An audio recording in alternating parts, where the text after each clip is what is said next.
Hey YouTube people, today I'm bringing you chapter 2 of Abbie x the Yandere that just came out. Chapter 2 New friend. The abandoned library on the third floor had always been Abbie's refuge. The smell of moldy paper and old wood calmed him more than anything else in paper school. After the bathroom incident, his legs were still shaking when he pushed the heavy door open. The untouched sandwich weighed in his backpack like an absurd reminder that, for once, he'd made it out of an ambush alive. Abbie would be sitting in the chair and then he stood up and went to look for a science book. Then he saw someone sitting at a table. It was a girl with long black hair and she would be reading a book, but her face looked moody. Then the girl noticed the boy and would say the following words: "What are you looking at, apple with legs? Never seen someone trying to read in peace." Abbie stepped back, tripping over a fallen book. "Abbie, sorry. I didn't know there was someone here. This library is supposed to be abandoned." The girl snorted and slammed the book shut. It was a thick volume of advanced geometry. "Abandoned for idiots like you, maybe. I come here because nobody bothers me. Or at least nobody did until now." She stood up with a quick movement. She was taller than Abbie expected, and her posture was defiant, like she was ready to fight even if she was only measuring words. "Abbie, I'm Abbie, and you?" "Craney, I'm Craney. I'm just not interested in socializing with people who end up dead in this shitty school." "Craney, I saw what happened in the hallway the other day. With Oliver and his stupid gang." Abbie blinked, surprised. "Abbie, you were there?" confused Craney. "Not exactly, I just heard the screams and that's it, Craney, and it's nothing I care about." An awkward silence fell. Abbie didn't know whether to run or stay. Craney looked like she was about to tell him to go to hell, but she didn't move. "Abbie, hey Craney." Nervous. "Craney, yeah? Abbie, can we be friends?" Craney, "Sure, just don't bug me too much, okay?" Abbie, "Okay Craney, now stop bothering me, I'm still reading, you know. I need silence, so leave before I change my mind." Abbie, "Sorry, you're someone pretty cold." Craney, yeah, whatever you say," without looking away. Then Abbie would leave there and go to the computer. And Abbie turns on the computer and agheta appeared. "Agheta, hi again, little apple. How are you? I missed you so much. Why did it take you so long to come see me today?" Her voice came out distorted, like it was coming from a broken speaker. Sometimes it sped up, other times it slowed down, and in the middle of sentences brief glitches appeared. Abbie stepped back, but the backpack with the untouched sandwich still weighed on his shoulders. He could still feel his legs weak from the hallway incident with Oliver and his gang. "Abbie, hi, agheta. I'm fine, I guess. I just came to the library to read something about science. I didn't expect you to show up so fast." The glitch girl let out a giggle that echoed, like the sound multiplied inside the monitor. Her digital hair moved on its own, floating in irregular waves. "Agheta, science? How cute. You're always so curious, my scared little apple." "Agheta, I can help you. You know? I know everything that happens in this school." Abbie swallowed and sat in the broken chair in front of the desk. The screen trembled and Agheta's face got so close it took up the whole monitor, her big bright eyes with pupils that changed shape. Meanwhile, in the other corner of the library, Craney looked up from her geometry book. She frowned when she heard the strange buzzing of the computer. "Craney, idiot," she muttered to herself, talking to that thing. Abbie didn't notice. He was too focused on Agheta, who was now projecting small glitch images on the screen, pixelated drawings of the two of them walking together through empty hallways, holding hands. "Agheta, you know? I watch you all the time, Abbie. When you're in class, when you hide in any part of the school. Agheta, you're so fragile.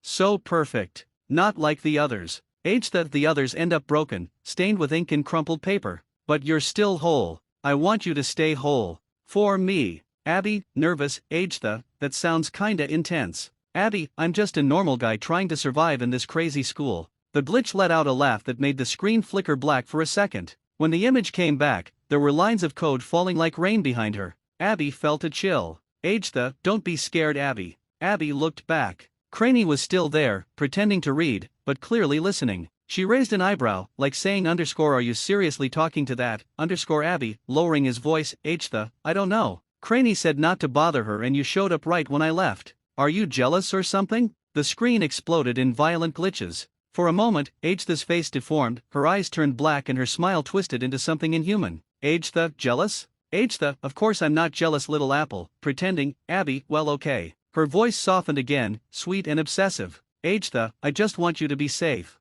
For you to be mine. I mean, ours. Friends. Yeah, friends. Agheta, come closer to the screen. I want to whisper something to you." Abbie leaned in a little, hypnotized despite the fear. A distorted whisper came from the speaker. "Agheta, I want you here forever. Inside the cables with me. Agheta, where no one can hurt you." Suddenly, the computer turned off by itself. Abbie jumped back. The silence in the library felt heavier. Craney got up from her table and walked toward him with firm steps, the geometry book under her arm. Craney, what the hell was that? That voice sounded like it had static for breakfast. Craney, you're dumber than I thought, apple with legs. Abbie, it's not a virus I think. Her name is Agheta. She says she protects me. Craney, snorting, protects, right. In this school nobody protects anyone. We all end up like torn pages. She sat on the edge of the desk, crossing her arms. Her expression was still moody, but there was a hint of curiosity. Craney, look, I'm not one to make friends much.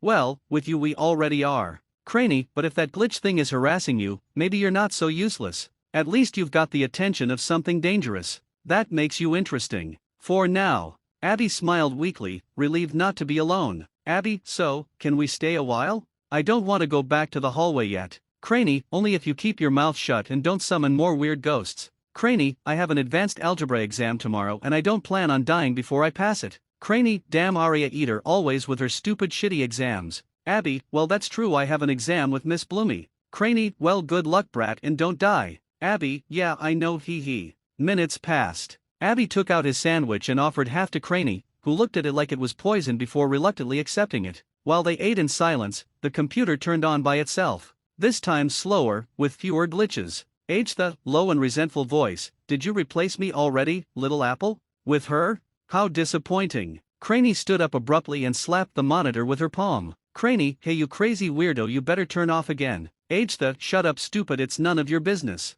Craney, yeah whatever you say. Abbie looked at Craney, who didn't seem scared of her at all. Agheta, Abbie, do you remember when I drew you in my digital notebook? Craney rolled her eyes. Craney, this thing is crazier than the principal Miss Grace with her weird contacts. Craney, Abbie, if you keep talking to her you're gonna end up with Stockholm Syndrome like always. But despite the complaints, Craney didn't leave. Abbie felt strangely warm. Between Craney's coldness and Agheta's glitch obsession. Agheta, fine. For now. But if she makes you cry, I'll delete her from the system. Literally. Craney let out a short laugh like disappointment. Craney, try it glitch you don't know who I really am hee hee. Agheta, we'll see. Craney, you know what, Abbie? Maybe we can be friends. As long as you don't drag me into your crazy stalker drama. Abbie, ha I know I promise not to cause you problems Craney. Then the computer, where Agheta was still watching, smiling with that infinite obsession, whispering to herself lines of code that said Abbie _ mine on loop. Then the apple boy left there and was gone. That night, while Abbie tried to sleep in his improvised dorm, the light on his old phone flickered. A message appeared without him touching it. In the forest Craney was watching the stars calmly. Craney, what a cruel world why is it? _end of chapter _.